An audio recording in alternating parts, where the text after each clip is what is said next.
In the third year of being Zhou Ci's secretary, he got engaged. His fiancée asked him to fire all his close female subordinates. I was on the list of dismissals. As compensation, he arranged for me to go on a blind date with his brother. He's richer than me, well-endowed and good in bed, but he has a child. If you don't mind, would you like to meet him? I don't mind. After all, that child was born to me. I had a relationship with Zhou Ci. Zhou Ci doesn't know about it. Otherwise, he wouldn't be so heartless, treating me like a dog. When I was with Zhou Ci, I was 22 years old, just starting out, clumsy and inexperienced. I mistook Zhou Ci, who was visiting the grassroots, for a fellow job seeker who had failed like me. He was in such a mess back then, dressed in a suit and shoes, covered in dust and dirt, sitting on the side of the road, eating a boxed meal, with a thick stack of documents beside him, looking very down and out. I had just been rejected for a job, emotional and on edge. I bought 2 boxes of pork knuckle rice with double meat and gave him one. Eat this. I said, yours is too plain, it won't fill you up. All it had were vegetable leaves and dried meat. I sat sadly 3 feet away from him, fantasizing about how miserable I would be if I couldn't find a job. Would I also have to sit on the street and be fed a meal by someone? I was too immersed. So I didn't see Zhou Ci's astonished, incredulous, and intrigued expression. A meal, we casually chatted about each other's experiences. Exchanged names. This was the wrong beginning. I assumed he came from an ordinary family like me. And Zhou Ci was also happy to play the role of an ordinary person. I started to run into him frequently. Each time, it seemed like a coincidence. Until the confession, I still thought it was predestined. Until the melodramatic scenes from romance novels played out. I was in a luxury mall, selecting mid-autumn gifts for important clients on behalf of my leader. Just happened to encounter Zhou Ci, who was spending money like water, with his hands half in his pockets. His back was lazily and casually slightly bent, the tips of his shoes lightly tapping the ground. Impatient but still enduring, giving advice to a girl. Until the girl decided on her favorite style. He breathed a sigh of relief, raised his hand, and had someone put it on the bill. Clearly the night before, he was still in the rental house, asking me to rub his head for him, complaining to me about the boss's exploitation and the high pressure. I've been thinking for a long time, contemplating whether to continue the facade of our relationship, or to lay my cards on the table and ask for compensation. I didn't choose either. I chose the most losing option. I exposed the truth but didn't ask for compensation. He wasn't surprised. He frankly confessed his identity. With honor, he said he'd take me home to see his own home. The value of that manor might require me to start selling since the Qin dynasty to earn enough. I saw many documents in his study. He takes his role as the crown prince very seriously. It turns out that when we first met, he was inspecting the port. That port is a key project of the Zhou family. There was a problem. In the height of summer, he brought blueprints, data, and a group of engineers, rushing to the construction site. On-site investigation of the problem areas. Change plans, coordinate resources. The recorder wrote a thick stack of meeting minutes. No one expected him to go to the construction site, so no special meal was prepared. It's mealtime.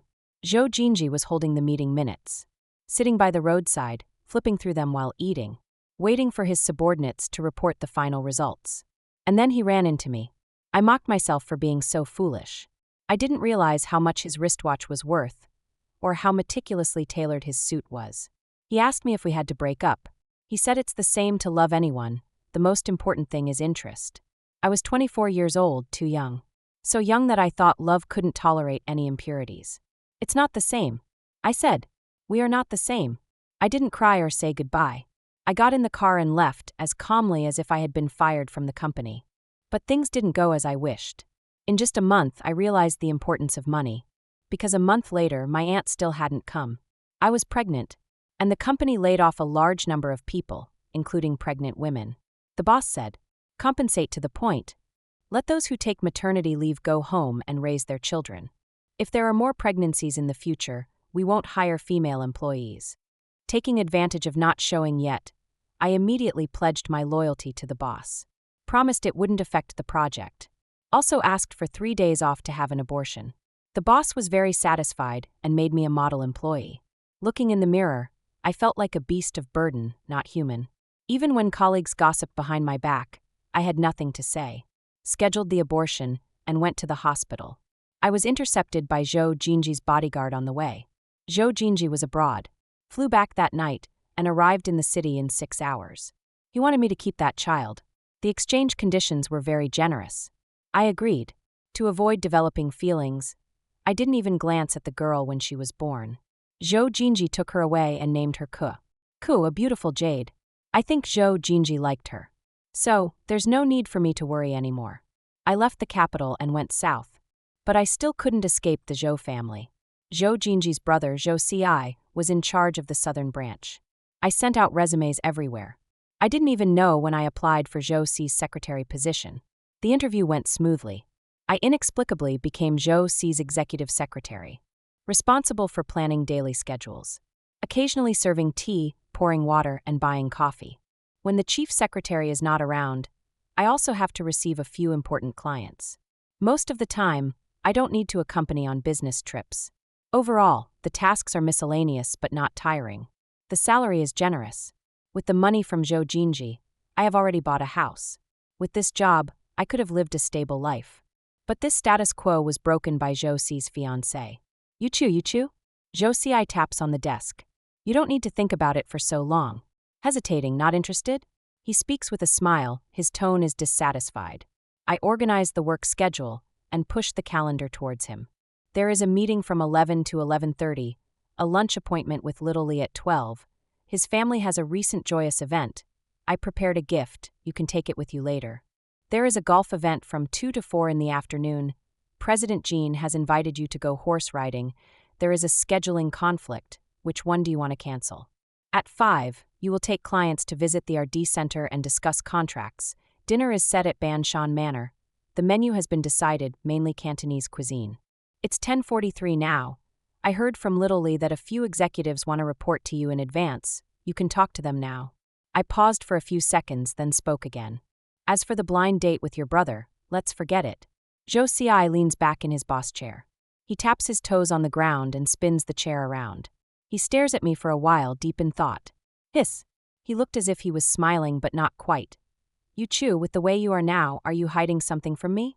I said. I know your brother. Said we've talked, that's too strong. Neither family nor friends are aware, it doesn't count as dating. Oh, know him? He nodded. Suddenly his tiptoes stopped. Looking at my expression, he took a breath, his tone firm. No. You've been with my brother, haven't you? Even though I've seen the contempt of those in power before. Hearing that word with, I was still stung. I responded, yes. He quickly got up, smilingly leading me to sit on the sofa. Eagerly, he poured me a cup of tea. Come on, do you know who gave birth to his daughter? None of US brothers could get it out of him. He hates kids the most, must be that he really liked that woman to keep the child. You were close to him, tell us, who did he favor the most? Who could it be? Is it the girl he was willing to go shopping with? Or perhaps, she was just one of the many women around him. I pursed my lips. I don't know who he liked the most, but it wasn't me. Zhou Ci spoke out loud. You seem to have quite a grudge, don't you? My brother should be generous. Maybe with others. When I was with him, we lived in a rental house. Zhou Ci's expression froze for a moment. Incredulous, with eyes wide open and mouth agape. Where did you live? He repeated. In a rental house? He let you live in a rental house? I smiled silently. Not really, I rented it myself. He didn't live with me. Damn, not even taking care of the rent? That's too low class.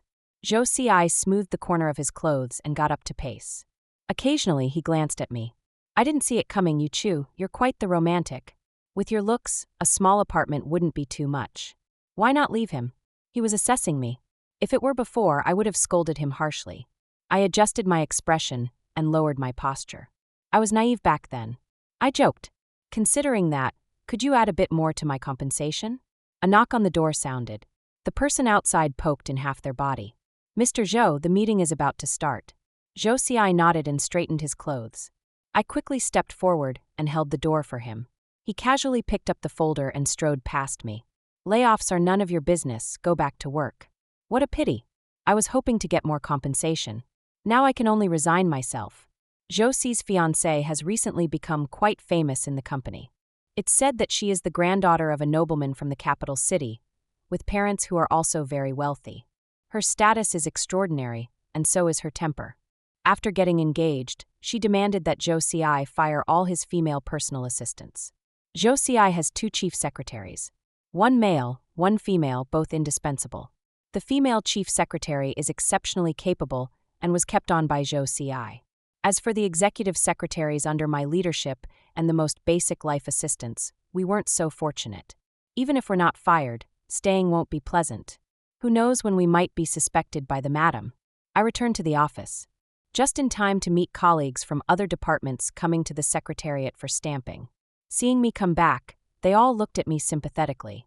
"When is sister you leaving? Let's have a meal together." I pulled out the chair and leaned on the desk. "Not until next month at the earliest. The process has to be completed." "Process? You don't have to wait to be fired, do you?" "Resignation." I said. "Mr. Zhou doesn't plan to fire me. Does anyone have a resignation template to send me one? Thank you very much for the company's cultivation. Due to personal reasons, I have decided to resign." Click to send the resignation email. I pushed away the keyboard and took a deep breath. I thought again of Zhou Ci's casual remark.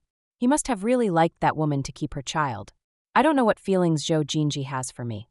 During the time I worked in the capital city, the community I lived in was the first stop for most of the northern drifters. The community had everything, a mix of good and bad. I experienced my first time being followed in my life. Then it was the first time someone tried to pry open my door. That night, I didn't sleep deeply. The vibration of my phone woke me up. The peephole surveillance was alerting. There was an unidentified person lingering outside the door for a long time. The man in the image was masked, wearing a hat and gloves. His face was unclear, and his figure was covered by a loose work uniform. The lock-picking movements were professional and neat. He occasionally looked back and whispered a few words with his companion behind him. I stood in the living room for a few seconds, instinctively went to the kitchen to find a knife. I hid back in the bedroom, staring at the surveillance, and stammered through the police report. Then I called Zhou Ci's phone. His voice was slightly hoarse, carrying the weariness of being woken up. "What's wrong?" I said. "Someone is trying to break into my door." There was a pause on the other end for a second. Then came the rustling sound of him sitting up in bed and putting on his clothes. He seemed to be fully awake. He asked me again, "How many people outside? Are they armed?" "I only saw 2. Didn't see any knives, don't know if they have any on them." He softened his tone. "Don't cry, go back to your room and lock the door." The surveillance screen suddenly went black. The door creaked softly. Footsteps entered the living room, getting closer. The thief began to push the bedroom door. I was holding a knife, considering whether to rush out and strike first. Adrenaline was making me unsteady on my feet. Clutching the knife handle, I always felt like I couldn't grip it tightly, couldn't swing it. Suddenly there was a commotion outside the door. A few muffled sounds, swearing mixed with cries of pain. The brittle sound of glass, items falling, clattering. "Zhou Ci? On my way." His voice was muffled and panting. "Don't come out yet, it will be over soon." I wiped the sweat, weakly sat down on the edge of the bed, until the knocking on the door sounded. I moved away the heavy objects blocking the door. The living room was in disarray. On the ground was a dying thief. He was dragged out of the room like a dead pig, by the ankles. Zhou Ci wiped the blood off his knuckles and pulled me to his side. His coat held the chill of the outdoors. The cold scent of tobacco was carried and dispersed by his body heat. He held me very tightly. He lowered his head and kissed my hair. The few people who were with Zhou Ci coughed lightly. "Zhou, brother Zhou, what should we do with these people? Check if they have a criminal record. Send them to eat more years of prison food." Zhou Ci stroked the back of my head, his voice flat. I buried my face in his shoulder, speaking in a muffled voice. "Are they your friends? Coming over late at night? We should invite them for a meal someday." "It's okay," he said. "Go rest, I'll stay with you today." The police arrived.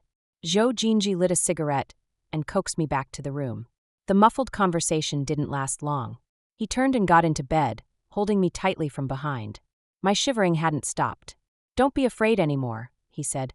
"It won't happen again." I turned around and kissed him urgently. Zhou Ci was stunned for a few moments. He has always been efficient in matters of love. I was used to him unbuckling his belt, pressing my neck back, and entering without any hesitation. That day, however, he was unusually gentle. He only held my hands and circled them around his neck. He gently pressed down, rolling over and kissing back. The autumn wind was sudden. His body temperature was scorching. When he held my face with his palm, I truly felt loved. But the old matters were chewed over too many times, like chewed-up sugarcane residue. When facing him at Zhou Mansion to discuss interests, I couldn't deceive myself with that thin sweetness anymore. He probably loves me like he loves a beautiful pet. Even if he doesn't move, he won't allow others to touch. That's all. Work is over. Today is Friday. The resignation email has been sent. The earliest response will be on Monday next week. I was tidying up the clutter on my desk, slowly erasing my traces. I didn't expect. Zhou Ci's call came on Sunday evening. He must have just gotten off the plane, with a slightly noisy background. Yu Chu, what is the personal reason in your resignation letter? Mr. Zhou, I'm 29 years old. It's time to settle down. He was silent for a few seconds. It's not that you're afraid I'm still trying to matchmake you with my brother, is it? Don't overthink it. No, I said, I met a quite suitable person through matchmaking and was planning to resign during this period anyway. What's the person's background? No particular background, just an associate professor at a university.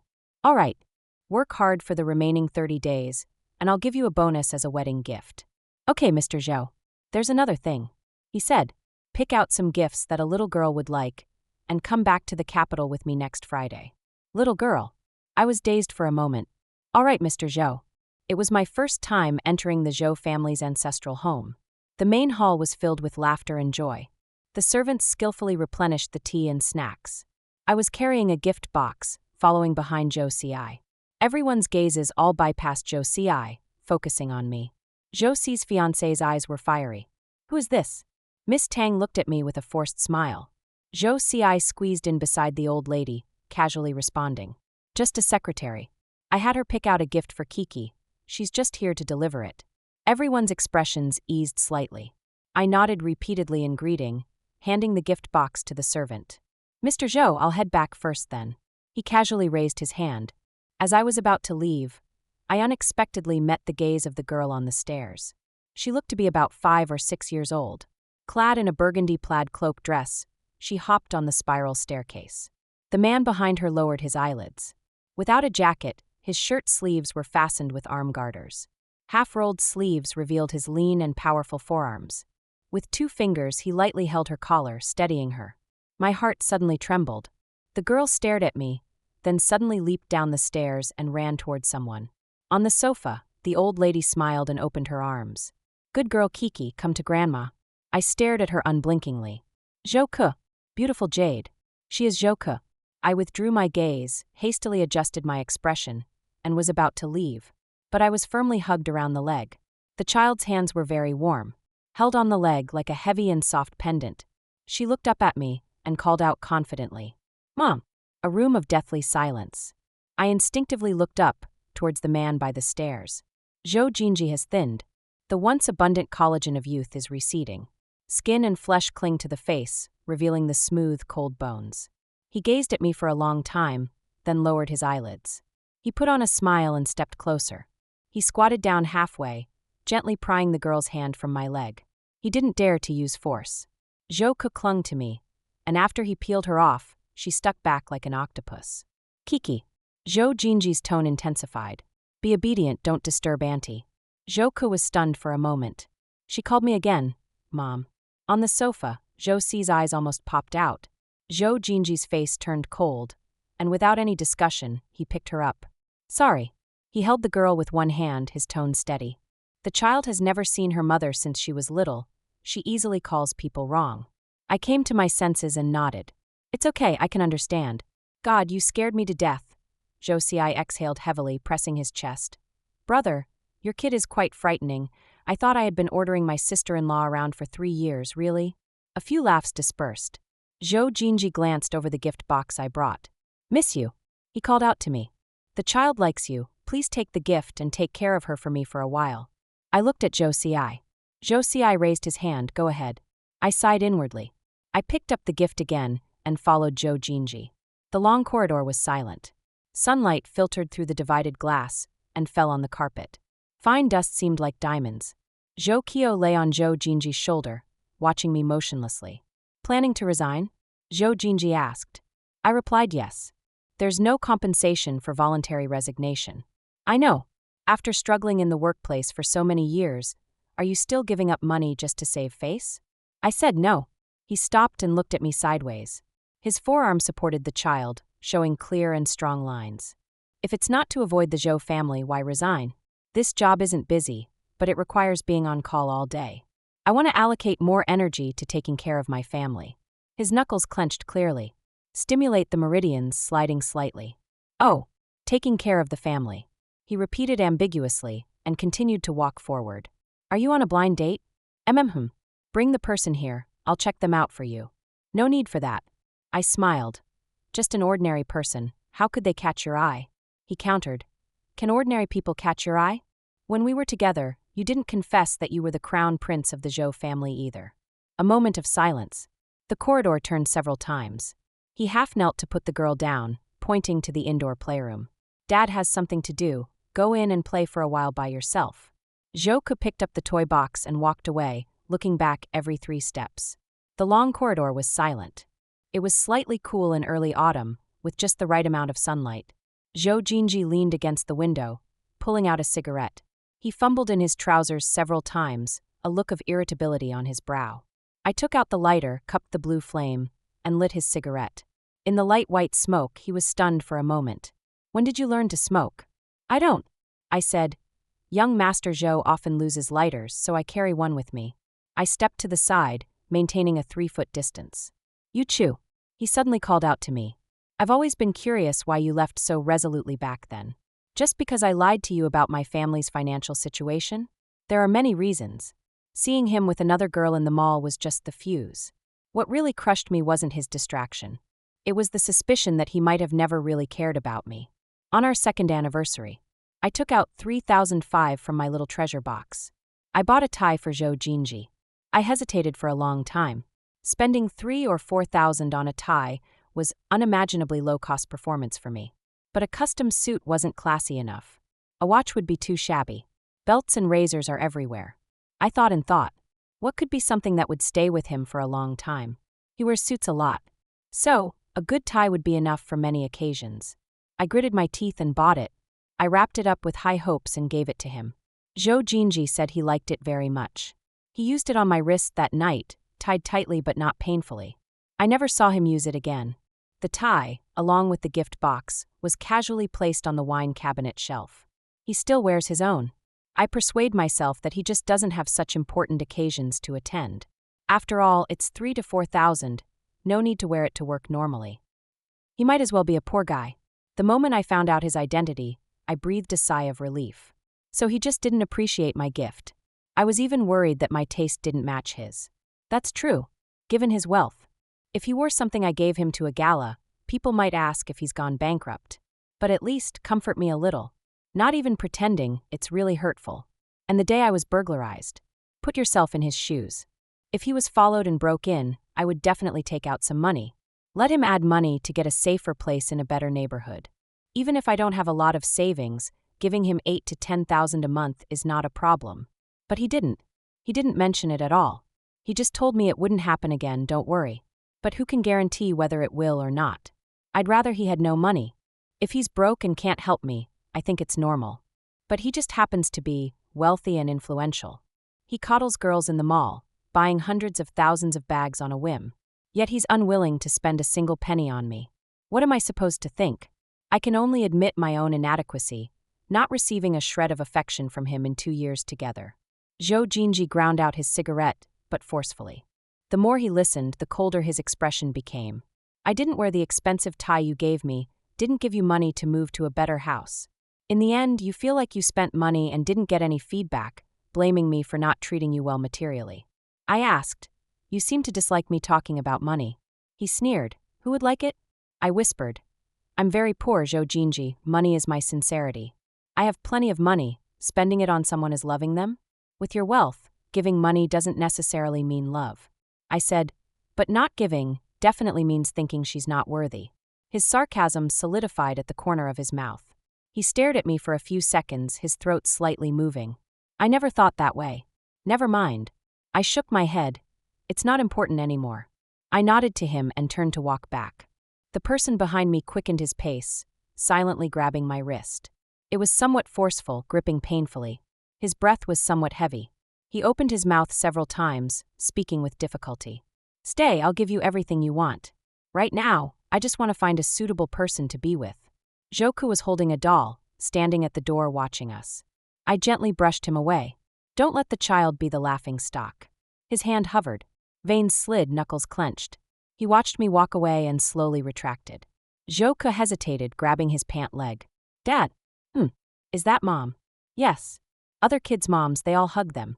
Why doesn't Mom, to me? She seemed to not know how to describe it. Zhou Ci embraced her, straightening her braids. Because Mom has her own plans. When there are other people around, you should call her Aunt You. Got it. Oh, there's still half a month left until the work handover is over. Zhou Ci didn't assign me any new tasks. Long busy, suddenly idle, it's the opposite that makes people uncomfortable. I was resubmitting my resume, while maintaining contact with the blind date. Ying Fu is the most satisfactory one I've come into contact with. University teacher in the field of physics. Temperament has been well trained by difficult students. He is 3 or 4 years older than me. He has been married once, his wife passed away due to illness. He wasn't a first-time groom, so he doesn't mind that I've had children. I made dinner plans with him for today. I was sending out resumes at my workstation. I chatted with HR until quitting time. Just after 6 o'clock, I grabbed my bag and got up. As soon as I stepped out of the company's main door, I saw Ying Fu standing under a tree with flowers in his arms from afar. Upon seeing me, he didn't budge. I wrapped my trench coat tightly around me. Why are you standing so far away? I'm afraid you don't want your colleagues to know. He handed me the bouquet of flowers from his arm and asked, The restaurant isn't far, would you like to take a walk? The scenery by the river is quite nice. It really is nice. Water birds take flight, circling over the sandbars. Breathing in the slightly cold air, it's quite pleasant. Ying Fu frowned and kept looking back. I followed his gaze. What's wrong? I always feel like someone is watching us. He joked. Maybe they want to come and ask for your WeChat. Everything behind us is as usual. I reassured him. I didn't notice. I'm very sensitive to being followed, don't worry. There's probably no ill intent. Ying Fu nodded. Almost there, let's cross the street. He held me loosely, talking about the latest news from school. It was rush hour, with vehicles coming and going. The person beside me suddenly lurched, letting out a muffled groan. I was knocked off balance by him, staggering a few steps. An electric scooter fell right in front of us. A few lean young men were dusting themselves off and getting up from the ground. They sped off on the scooter. Ying Fu was holding his arm, slightly bent over. He was hit by that vehicle. I snapped back to reality and quickly helped him sit down by the roadside. Don't move around. I don't know if any bones are broken. We need to go to the hospital. All the taxis were occupied. Fortunately, there was a nearby ride-hailing service. His face was pale, with sweat beading on his forehead. Ms. Yu, could you please hold on to me? I called the traffic police and squatted down to wipe his sweat. He leaned his head against my shoulder, taking deep breaths. The registration didn't take long. After the CT scan, it showed a dislocation of the left elbow joint. After an emergency reduction, he still needs to wear a cast for a few weeks. I felt heavy-hearted. Ying Fu was both amused and distressed. Ms. Yu, I'm not dead yet, but I won't be able to see you home today. Let me take you back, I said. I'll cook dinner. He paused slightly, hesitating and nodding. Ying Fu lives in a university community. The interior is spacious and neat. He watched me bustling about in the living room, looking awkward as if he wasn't in his own home. Dinner was simple, and he absolutely refused to let me wash the dishes. We chatted until the middle of the night before he saw me off. Being with such people is comfortable. Social status is decent, and the job is stable. Within the system, even if there are conflicts after marriage, they dare not make a fuss. I walked towards the parking spot, silently pondering in my heart. I didn't notice the person sitting in the dark black car. The next day, I went to work as usual. Life has become busier than before. Ying Fu, with a cast, could only order food online. I went to deliver a meal to him every day and check on his injury. 6 days left until resignation. I found out from other colleagues. The headquarters in the capital city sent someone to inspect, staying for 3 days. Zhou Ci also came. I was indeed marginalized. I was the last to know about this news. I was handing over the final tasks to the new secretary, somewhat absent-minded. My phone vibrated. A message from an unknown number. Come to the VIP lounge on the 43rd floor, or I'll come to you. Zhou Ci. The new secretary tentatively calls out to me. Sis, if you're busy, I can come back later?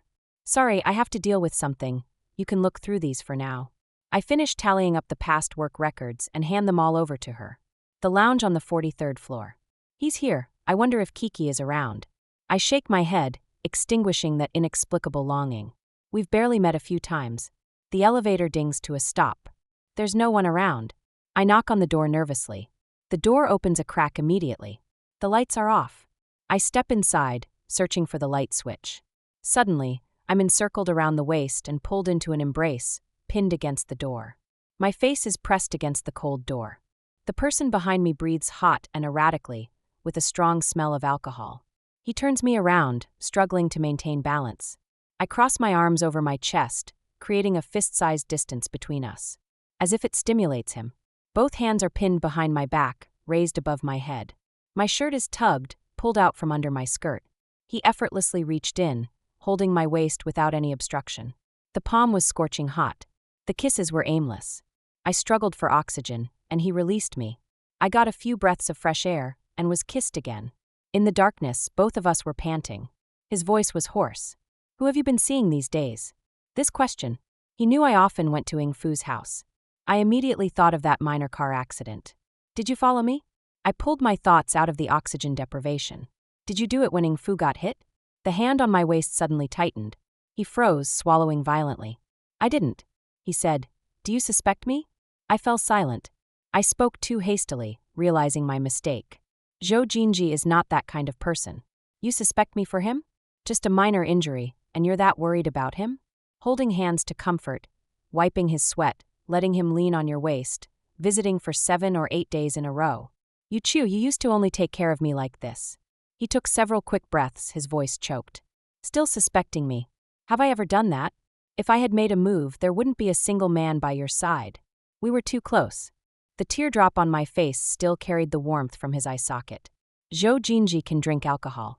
It's just that he easily blushes after drinking. Drink more, and he starts to act irrationally.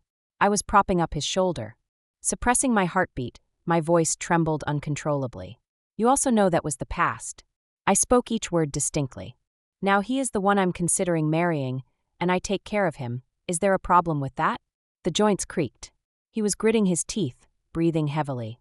As if his thoughts were cut off by alcohol, he repeated intermittently. "You used to only be good to me." I regained my senses and pushed him away. "Turn on the light." The lights came on one by one, the light spreading like a tide throughout the entire suite. He staggered a few steps from my push. Leaning back, he fell into the sofa. His shirt was loosely open with a few buttons undone. Leather armbands restrained his arms. Long legs casually bent, the figure nowhere to hide. "I'm not just good to you, I'm only good to my partner, understand?" I looked at him. Compared to his disheveled state, I seemed to be looking down on him. "Zhou Ci, we're not related anymore." He looked at me in silence.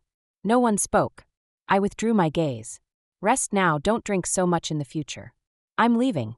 The moment I turned to open the door, he choked slightly, calling me in a hoarse voice. "You chew, happy birthday." My heart cracked open. Standing in place, unable to move. Countless images flooded into my mind. Unable to catch a clear image, yet incredibly familiar. 2 years of love, a cliff-like breakup. I would rather it was after the passion faded over time. That way it wouldn't be so hard to quit, tormenting me over and over in the night. Not to mention there's a child involved. When I was pregnant, I didn't want to see him. He was considerate enough not to get in my way. But I knew he had been there. At first, his massage technique was really terrible. His swollen legs felt even more uncomfortable after he massaged them. As the months went by, his skills improved. His technique became more and more proficient. When I was 7 months pregnant, he came to apply stretch marks oil for me. I woke up. I also knew the baby kicked him. Zhou Ci, with red eyes, sat helplessly by the bedside, stunned for a long time. I resented myself for being soft-hearted. It was just a happy birthday. It was just a happy birthday. Why did I think so much about it? I slowly squatted down, covering my face. Footsteps slowly approached. He knelt down and embraced me from behind. "Zhou Ci," I said, "just this once." I helped him back to the bedroom. I undid the shirt buttons for him one by one. His eyes were covered with thin blood vessels. Tired and guilty. "Do you want to do it?" His voice still had a hoarseness. Pressing on the back of my hand, he stopped the next step. "I can't, right now. I can't get it up." I clenched and unclenched my fists, taking a deep breath. "Scrub. If you want to lie in bed covered in sweat and alcohol, I won't stop you." "Oh." He seemed disappointed, obediently pulling back his hand. Lying on his back, he let me wipe him. You chew. Speak. The things you care about, I can explain. I remembered later, a few days before the breakup, I went shopping with the daughter of a family friend. You must have seen us. There was an intention at home to match me with her, but we were too familiar with each other, and neither of us was interested. After meeting, we went home and each laid our cards on the table. About the break-in, you blamed me for not caring about your safety. I thought about getting you a new house, but I didn't find a suitable one. If I changed it to something too good, you would get suspicious. I didn't want you to know about my family's wealth, so I arranged for 2 people to live above and below you. I do care about you. As for that tie, I'm sorry, I didn't understand at the time. I didn't realize how hard you worked to earn money. I didn't respond. I held his right arm and pressed on the bruise. Such a large one. How did you get it? He had his eyes closed. I don't know if he was avoiding the question or if he had fallen asleep. I sat there by myself for a while. I tidied my hair, tucked in my dress, and went downstairs. The secretary's office was quiet and busy. A colleague saw me and waved. You chew, just now Mr. Zhou came looking for you. He wants you to go to his office when you get back. Did he say what it was about? I don't know that. Okay, thanks.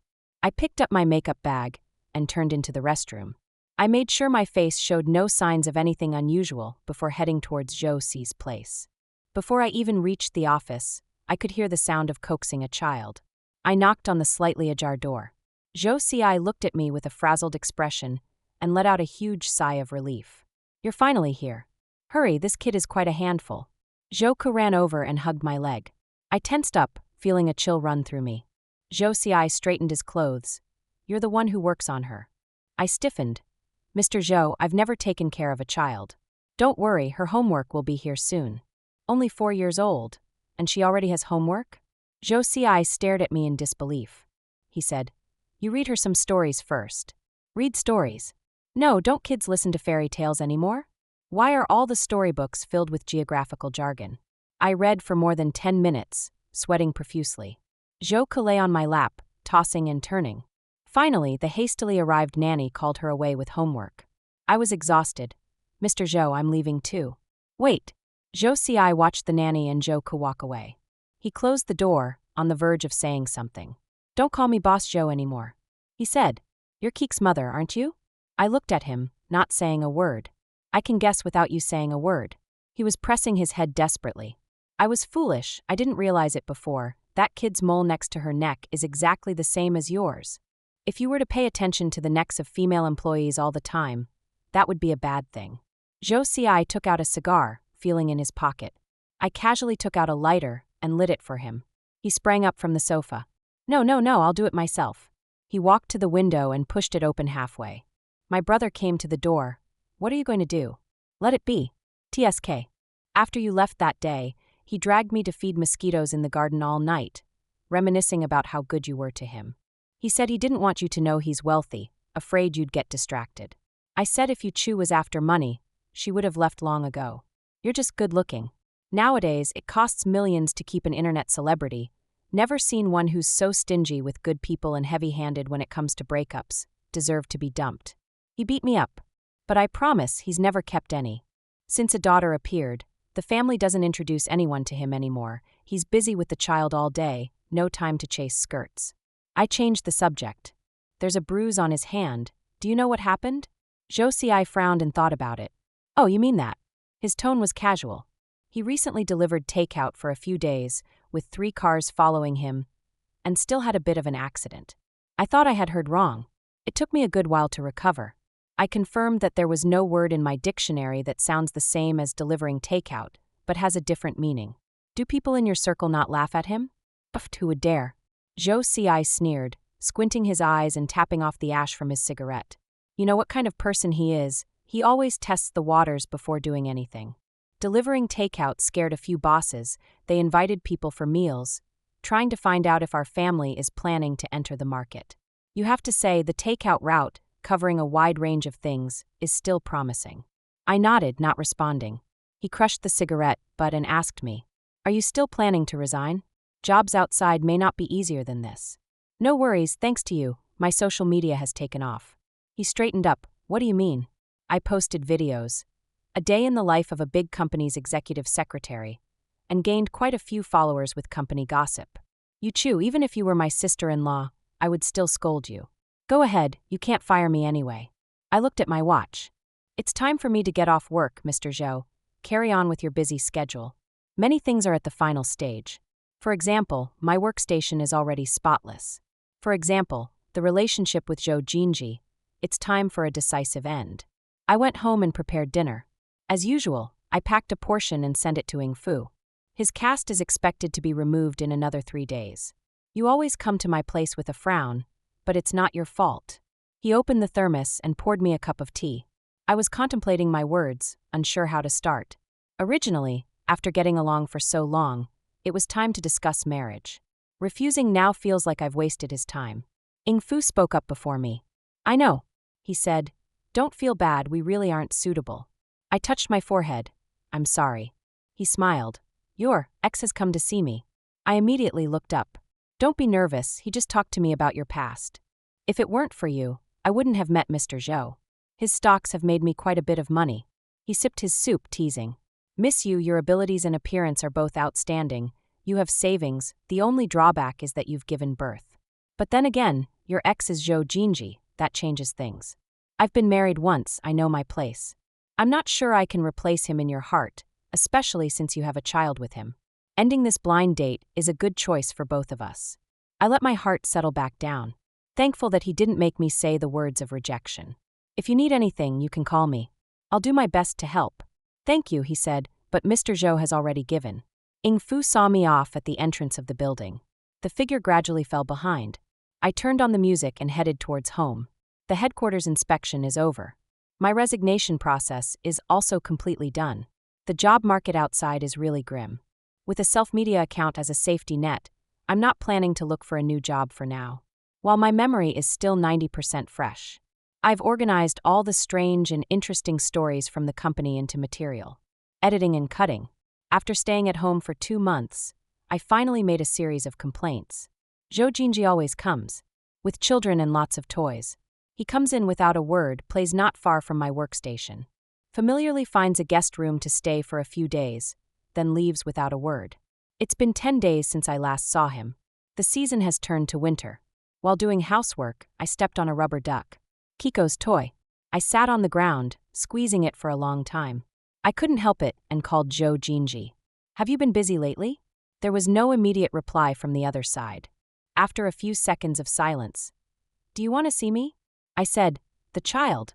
I'll be there tomorrow. The call ended. I'm updating my wardrobe for the season. I found quite a few things to throw away while cleaning out the closet. I put down my phone and continued to clean up the clutter. Gradually finished cleaning, it was almost 10 o'clock. Early winter, the days are getting colder. The heating hasn't come yet, but at night I sleep more and more hot. Noticing the unusual heat, I suddenly woke up. Trying to move away, but I was held tighter. The side of my neck was wet, he had kissed it meticulously. Zhou Ci, wish me a happy new year. Are you crazy? I whispered. It's only November, are you rushing me to my death? You haven't said it to me in 4 years. I turned my face away, continuing to try to move out of his arm. The person behind me suddenly arched their back. Deep, deliberate. My whole body was flushed with blood. I turned over and bit his shoulder bone. Aren't you arriving tomorrow? I couldn't wait. The child is coming tomorrow. He passed his hand under my back, and with one arm he embraced me. Holding my jaw, he bit my tongue. Let's get back together. He was panting, slightly gripping my hand tighter. Kiki misses you a lot. I need to think about it. He quickly followed up. Then take her to the park once. She wants to play with her mom once. I said, the newly opened amusement park in the South City has many parent-child facilities. He lowered his head, deeply buried in my chest, biting open the nightgown like a wild dog. Directly led to being 2 hours late to pick up the child at the airport. By the time we met up, the nanny car had already entered the city. Kiki had a drooping face and didn't speak. Zhou Ci touched his nose and reached out to hold her. Be good, Daddy will braid your hair again to look nice. How about we go play later? She turned her head away. Don't be angry, Daddy persuaded Mommy for a long time, that's why we came late. She remained silent. Zhou Ci quickly added more. Mom promised to play with you all day long. I said, I never said that. Zhou Ci exploded. Crying caught me off guard. Zhou Ci carried her away, coaxing with a flushed face. Daddy can't be late anymore. Okay. You have to promise me 1, no, 3 conditions. Anything. I pressed my temple. A treaty that even Li Hongzhang dared not sign, he signed. After much persuasion, we finally coaxed her to the amusement park. Zhou Ci was so tired his eyes were lifeless. A cotton candy poked in front of me. Kiko wiped her eyes and held the cotton candy high. For Mommy. I squatted down halfway, hesitating for a while. I tentatively tried to pick her up. She didn't look big, but she was solid. Zhou Ci quickly reached out. You don't just pick her up like that. I won't pick her up. She's too heavy. Get me something to drink. He whispered. Don't let her hear that. She'll make a fuss. I immediately fell silent. Zhou Ci went to line up to buy a drink. I held Kiko's hand and sat on the bench under the tree. Why did you know I was your mother at first sight? First sight? It wasn't the first sight, she gestured. Daddy has many photos and shows them to me every day. Then, we came here to see, Daddy said. Secretly, we can't disturb Mommy. I couldn't help but smile. When did you come? I came when I was little. I don't remember when. So, are you angry that Mommy wasn't around? She looked at me, swinging her legs, thinking for a long time. A little. But I love you. Zhou Ci approached with a paper bag, handing over a cup. Just about to speak, he caught a glimpse of my expression and was taken aback. What's wrong? I clutched his sleeve and wiped my eyes. It's nothing. Let's go, there's still plenty to do ahead. He scrutinized me for a moment. He picked up my knuckles and kissed them through the glove. Kiki laughed at the puppet man. Happiness is so close to me at this moment. I said, it's also good to get back together.